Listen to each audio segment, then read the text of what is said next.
जीवात्मा को निकाल के बाहर, शरीर जमीन पर गिरेगा, इस पर कपड़ा डाल दोगे, गांव के बाहर ले जाकर लकड़ियों पर रख के जला दोगे।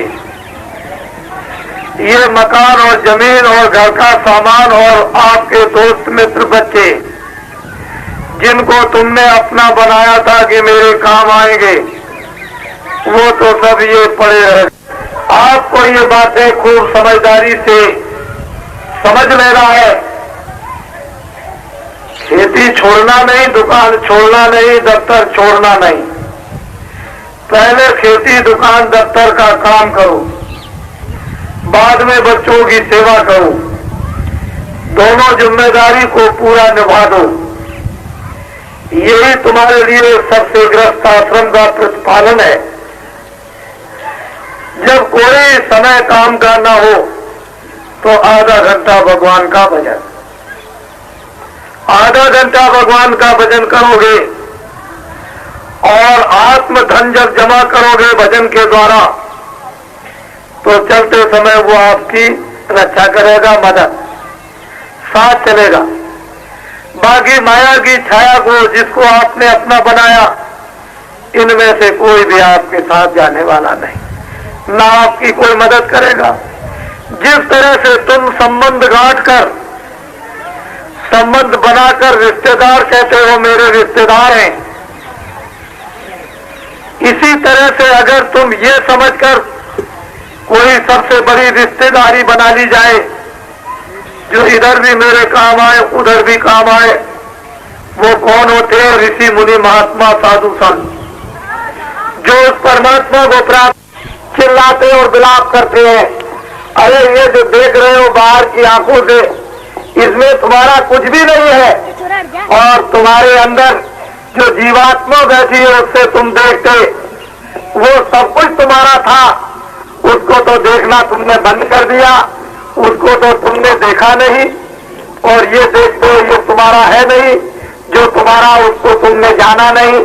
इसीलिए जरूरत पड़ती थी कि लाखों और करोड़ों रुपया खर्च करेंगे, दान पुण्य करेंगे, सेवा करेंगे, भाव भक्ति करेंगे, वो महात्मा मिल जाए जिन्होंने प्रभु को पाया है। तो ऐसी विभूतियां समय समय पर आया कर। और बड़े ध्यान जाएगा तो मुक्ति और मोक्ष तो सस्ते में मिल जाएगी, जो बहुत कठोर और असंभव है। दोनों काम बन जाएंगे, लोक भी बन जाएगा परलोक भी। लेकिन आपने इन बातों को जब भुला दिया तो रामायण, गीता, भागवत, वेद, मंदिर, देवता, गंगा, जमुना, जल, पृथ्वी, अग्नि, वायु, आकाश, इन सब देवताओं को आपने छोड़ दिया। उन्होंने पूछा आप कौन हो? मैं तो अयोध्या का रहने वाला हूँ, यहाँ जंगल में कैसे आए? हमको ऋषियों का आदेश हुआ है तपस्या करने। अच्छा तो मेरे लिए क्या सेवा? जब जरूरत होगी तब हम बताएंगे। राम तपस्या करने लगे। कारोबार में प्रजा बड़ी पीड़ित है और पापों से लग चुकी है। ऐसा काम राजाओं करो कि पापों से मुक्त तुम्हारी प्रजा हो जाए। एक बार समझाया, दो बार समझाया, नारद जी को नाराजगी आई। फौरन पहुंचे कंस के पास, कहा कंस पापी दुराचारी, मैंने बार बार तुझको होश दिलाया लेकिन मेरी तूने एक बात नहीं मानी। जा, मैं तुझको बताए जाता हूँ, तेरी बहन से तुझको मारने वाला पैदा होगा। नारद जी जा रहे थे, बुलाया, कहा कि आपने कहा था मेरी बहन से मारने वाला मुझको पैदा होगा, तो कितने बच्चे पैदा होंगे? कि 8। कौन मुझको मारेगा ये नहीं बताया। एक तरफ से मारना शुरू कर दिया, 7 बच्चे मार दिए, 8वें कृष्ण पैदा हो गए। लेकिन लोगों ने विश्वास नहीं किया। पर समय काल सबको सबक देता है, सबको शिक्षा देता है, सबको मजबूर कर देता है, और वक्त तो बदलता ही है। चाहे आप मानो न मानो, कृष्ण को, राम को पहचानो न पहचानो, मोहम्मद और ईसा को मत जानो, आप बौद्ध और महावीर को मत पहचानो, तुलसीदास मीरा को तुम जहर और भी पिला दो, लेकिन वक्त बदलता है। ऋषियों की, संतों की कभी बाणी मिथ्या नहीं जाती है। और भरतपुर से जब जयपुर तक आया तो मार्गों में कितनी भारी उपस्थिति सड़कों के किनारे, और 5 सत्संगों में किस तरह की भीड़ उपस्थित हुई। और रात को जयपुर में जो एक बहुत बड़ा जन समुदाय उपस्थित हुआ था, उसको आप लोगों ने अपनी आंखों से देखा।